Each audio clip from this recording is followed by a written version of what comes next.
चांगलं होईल. किती क्वार्टर प्यायचं तुम्ही दररोज? अहो माऊली काय सांगू तुम्हाला, सकाळी 2ला 3ला सुद्धा उठून जायचो मी. 12-12, 13-13 क्वार्टर कायम खिशात ठेवायचो. हॅलो, काय म्हटलं? गजानन महाराजांची पण कृपा आणि तुमची पण कृपा झाली म्हटलं, नाही तर मी कोणाचंच ऐकतो नाही माऊली. नाही, माझी काही कृपा नाही. नाही नाही, एकदम व्यवस्थित झालं. आई सुद्धा म्हणे मला एकदा बोलायचंय महाराजांशी. म्हटलं बरं बरं आहे का चालेल. तिथं आई आहे?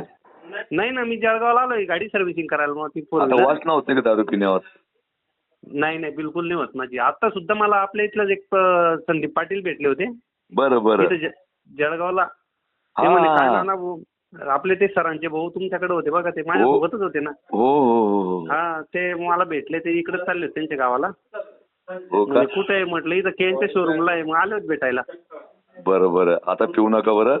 नाही नाही नाही, काहीच नाही माऊली. उलट मी तुम्हाला भेटीसाठी इतका आतुर झालोय. मी एका दिवशी येणारच आहे. या, जरा या, लग्न या. कार्य चालू आहे म्हणून. तुम्ही खूप प्यायचे का पहिले मग?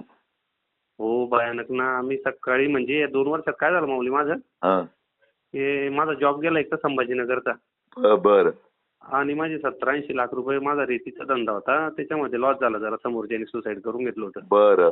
आणि त्या टेन्शनमध्ये मग मी मित्र कंपनीमध्ये लागलो. म्हणजे मी आमदार साहेबाचा पीए राहिलो 5 वर्ष पाचोऱ्याच्या पहिले, 2009 ते 14. मग तिथं मला थोडी सवय लागली. पण मग ती प्रोफेशनल होती. आपलं संध्याकाळी थोडंफार साहेब लोकांसोबत कोणासोबत बसलो तेवढंच. अच्छा. पण या 2 वर्षात तर अशी इज्जत घालवली मी की म्हणजे एकदा तोंडाला लागली की थांबायचंच नाही माऊली. नाही, तुमचा स्वभाव चांगला आहे सगळं. हो ना, माझं सगळं चांगलं आहे माऊली. माझे गावात लोक इतकं नाव घेतात की चला एवढा चांगला माणूस सगळ्यांना सहकार्य नाही नाही, चांगलं करणार. झालं. गजानन महाराजची कृपा तुम्हाला पुन्हा तुमचे पहिले जे दिवस आणि- आहेत ते परत तुम्हाला येतील. हो, माझे बाबा इतके भक्त होते गजानन महाराजांचे. पायी जायचे तिकडून गुंज मूर्तीवरनं जालन्याहून शेगावला यायचे पायी माझे आईचे वडील.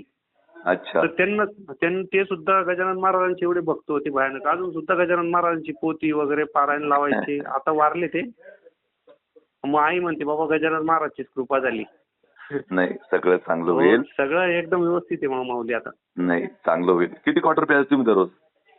अहो माऊली काय सांगू तुम्हाला, सकाळी 2ला 3ला सुद्धा उठून जायचो मी. 12-12, 13-13 क्वार्टर कायम खिशात ठेवायचो. तर ते पहिले कसं मग आर्थिक परिस्थितीनंतर मग दारूमुळे घरच्यांनी पैसे नाही, देणं बंद केले. तुमची माझं बँक परिस्थिती बॅलन्स तेवढं 5-7 लाख रुपये होते, तेवढे मी उडवून दिले दारू बारमध्ये बसायचो. परत तुमची परिस्थिती जशी आहे तशी होईल बघा तुम्ही. हो माऊली, खरंच तुम्ही व्हायला पाहिजे. तुमचा शब्द करा, होईल सगळं. थोड्या दिवसामध्ये फक्त त्याकडे जाऊ नका. आता नाही. आई सगळे खुश असतील ना? सगळं व्यवस्थित झालं. बाहेरचे लोकांचं बोलण्याचा थोडा दृष्टिकोन बदलून गेला. अरे म्हणजे टायगर परत आला भाऊ, कमबॅक झालं. टायगर कमबॅक सोडून दिलं भाऊ सगळं. सगळे लोक अचंबित झाले की तिथं माऊलीने केले काय तुझ्यावर जादू आजी. मला जे घ्यायला आले वगैरे काही नाही, हा मनाचा खेळ आहे. दादा हो. एक सांगू का, कोणता महाराज कोणाला तारत नाही आणि कोणता नाही. महाराज कोणाला तारत नाही. आपलं कर्मच आपल्याला तारतं, आपलं कर्मच आपल्याला मागतं. हो ना. मला ही बुवाबाजी या भानगडी मला बिलकुल नाही पटत. नाही का, स्वतःचाच माणूस स्वतःच जीवनाचा शिल्पकार असतो माहिती का? हो ना.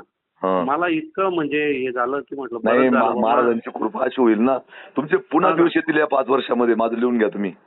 हो ना, खरंय. हो, व्हायला पाहिजे माऊली तसं. चालेल. बरं चालेल. येतो माऊली. आईला जीव लावा सगळ्यात. हो. चालेल. ओके.